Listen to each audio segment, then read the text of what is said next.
Hi everyone, in today's video I'm going to show to you how to enable contactless on Revolut. So the first step is to simply open Revolut and then tap on this card icon in the top right corner. Then what you have to do is simply tap on any of your available cards. So it doesn't matter if it's a virtual card or a physical card, you're going to see here right here. And after you tap on that, you have to simply tap on Add to Apple Wallet.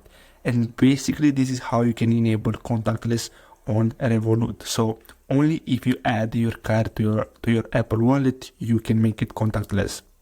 Now, if you want, you can simply go and pick your card, so you can go back and tap on Add New, and here you can choose physical card or virtual card.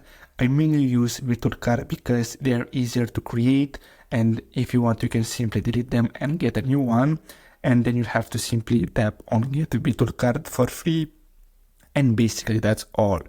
So this is how you can enable contactless on Revolut. I really hope you found this video helpful. Thanks for watching.